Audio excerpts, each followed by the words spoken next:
I want to talk about right, because this was a theme kind of that you've been going off on Twitter. We have we have Tom Cruise hanging off planes, doing the most, even at 60, doing all his own stunts. And it's like, I know, like, I you can't expect a woman to, because we're just so fair and delicate. You you Um, fragile little flowers, you. we're so fragile. If you're so fragile, like, why are you in this line of work? This is Like, the just thing, like, there's been so many awesome actresses and stuff and stunt women over the decades that have done incredible, like, high risk things, and they've not complained about it, but then you get stuff like this, it just makes me wanna puke. I don't know, maybe I feel like this is and I haven't even really looked at this article yet, but I think this is happening because when you're a white person, it's not enough just to be like, do your job and be white. You have to be like somehow a victim. And I think this is her way of like gaining some kind of a victim status. It's so I think so. sad. Now, I will give her, or I'll give the article at least a degree of latitude because what they're basically saying here is that she couldn't stop herself from showing fear during battle scenes. When she had like Oh. a big muscly guy coming at her with a sword, she just flinched away from it over and over again, and she needed help. She needed therapy to stop herself from doing that. But again, I don't know. Isn't the point of being an actor that you can pretend to do stuff or pretend to be someone that you're not? like, Yeah, isn't that part of her training? Like you're doing battle scenes. Like I mean, I it's this think, yeah, I think you would be smart enough to realize, like, when a person comes at you with a sword, they're an actor as well. They're not actually going to attack you. You're just putting on a show for the cameras. I yeah. guess not. When I was playing Galadriel, the stunt team said, "You've got a problem because because you're used to being attacked on film," she told Empire about J.R.R. Tolkien's Middle-earth fantasy world. "I would flinch a lot when people came at me. They did exposure therapy with me where I would have all these huge, huge men running at me, screaming with swords to stop me from looking frightened because I've definitely been cast as a victim, and Galadriel is not that." I'm not even sure what I can describe Galadriel as. I think someone described her as like a mixture of a Karen and yeah, oh, what was the other thing? A Mary Sue. And I think that's probably pretty accurate. Yeah, I've only watched the first 2 episodes, and I can't decide if I find her performance, like, a little flat or she's trying to do this, like, kind of forced stoicism, this kind of, you know, trying to just be overly calm and controlled. I think it's the former because there's scenes where the character is clearly meant to be reacting to things and she's meant to be all fired up with people. Like if someone questions her judgment or suggests that, she needs to let this one go. She's meant to show real fire in those moments. But the actress can't really bring that to the fore. And I don't know if she's just too young or too inexperienced or what, but she just can't convey that kind of gravitas and that danger that you would expect from someone like this, at least the way they've written her. She's perfectly fine when she just kind of has to stand there looking at things off in the distance. It's like, yeah, okay, she's really pretty and stuff, and she captures that kind of look that you would expect from an elf like this. But man, she can't bring it when she needs to in terms of acting range. And I know she's, like, this beautiful actress, but and we mentioned this on, like, F&T, her face was never dirty once, like, I've never seen her actually look dirty or bloody, or she's always, like, at a 10 in every scene, and I'm just like, "Ah, man," like, you're really even from that first scene, like, they're climbing up this glacier with the crampons, and nobody's slipping and falling to their death, like, they climb all the way up, and then they're like, "Oh, I guess we're done, we're gonna go back." I mean, plot aside, I wish I could have seen them make her look a little bit more disheveled and like she's actually been working on, she's just she should look like she's having a hard time getting around, it's just not that realistic I when think they someone looks will too they will perfect. sh yeah, I think they will show it in later episodes because, well, the picture there is a case in point, but then there's other stills that I've seen where she's, like, walking through, like, some battlefield and there's fire and everything behind her, and she kinda looks a bit messed up there, but, um, yeah, who knows Yeah. how well she's gonna be able to actually sell it. Obviously, yes, she's very dusty here. I'm looking forward to seeing her get dusty. Uh, I'm excited to stay tuned. The 33-year-old Rings role is different from the types of jobs she usually books. She is most recognizable for portraying a traumatized nurse in Saint Maud, but she's always been a fan of Tolkien's franchise, even if she didn't Yeah, realize right. she was I'm auditioning sure she for had. it right away. Sure, she was fucking reading these books when she was 10 years old, like I was. Like, yeah, right. Every actor who's in this now claims that they've been a lifelong fan of Tolkien. It's like, What are just the be odds? honest. You'd never Yeah. even heard of him until, like, 10 minutes before you were cast. I was used to playing a traumatized nurse, so part of my therapy included my holding a clipboard and people in scrubs running after me. Let's see. Hopefully that wasn't too traumatizing for her. The first audition, I didn't know what I was auditioning for, Clark recalled. The actress next to me looks over all sneaky and was like, "Do you know what this is for? It's Lord of the Rings, and I'm forever grateful to."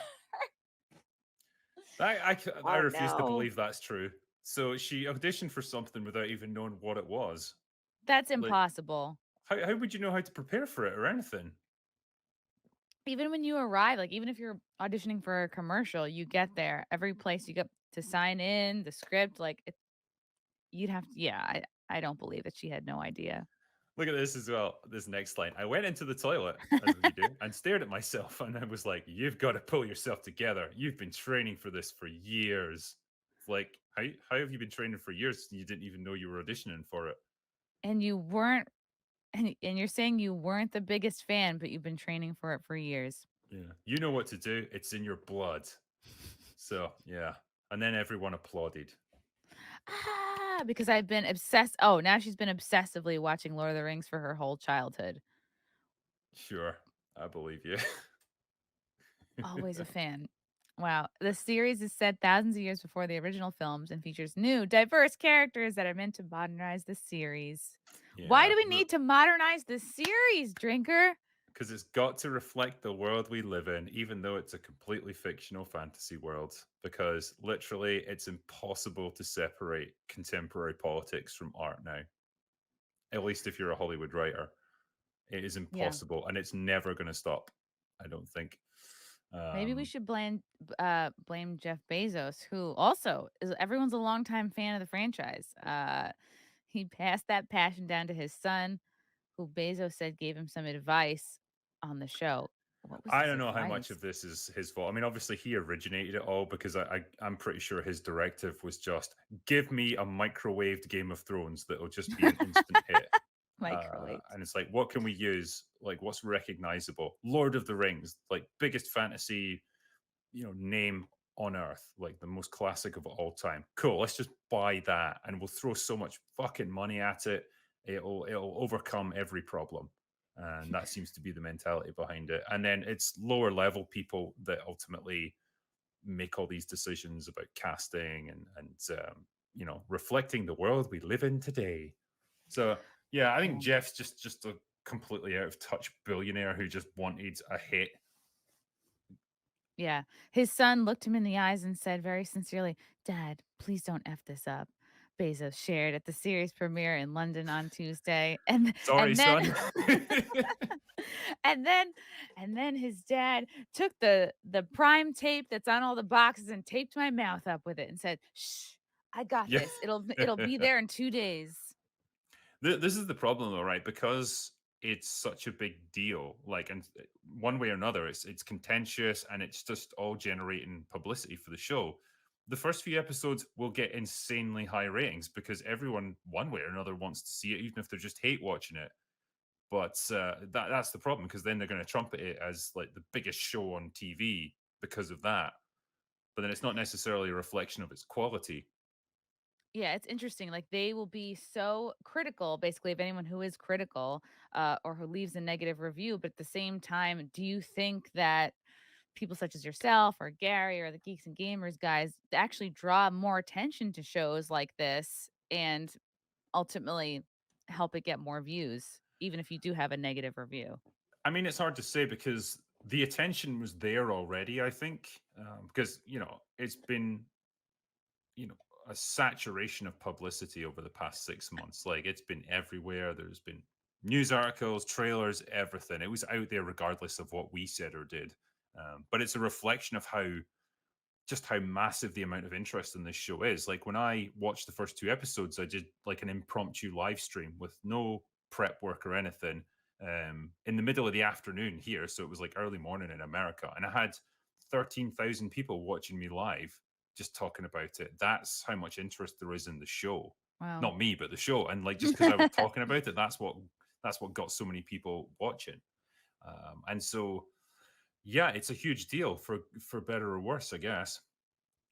Yeah, interesting. There's a comment in the chat here. Bezos just needed $1 billion write-off to counter all of Amazon's profits. And I'm looking here that the rights alone cost 250 million. It was reported Yep. that the first season cost 462 million to make. In contrast, the first season of Amazon's other big fantasy series, The Wheel of Time, only cost 80 million. I mean, this is an argument I've heard, and it doesn't, it's not without merit because when you come to like do your taxes and stuff as a big Mm. company and you want to write off all this stuff, you could say that you spent practically anything you want on a show. You don't necessarily have to have spent it because it's Hollywood accounting. Money disappears into a black hole when it comes to movies.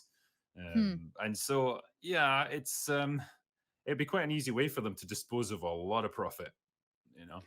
Yeah, like, did you know, quick drinker, that when I do my taxes, I can write off like waxing and hair, Well, it's makeup? it's part of your performance, isn't it? You got to do it to maintain your appearance. So there you go. That's what I wonder, but I'm like, what kind of waxing? Is it like, can I only write off waxed parts that the audience can see? I don't know. I'm gonna have to look into it. I'm still learning. I'm trying to figure out if I can write off booze as like tax deductible because it's a business expense for me to function.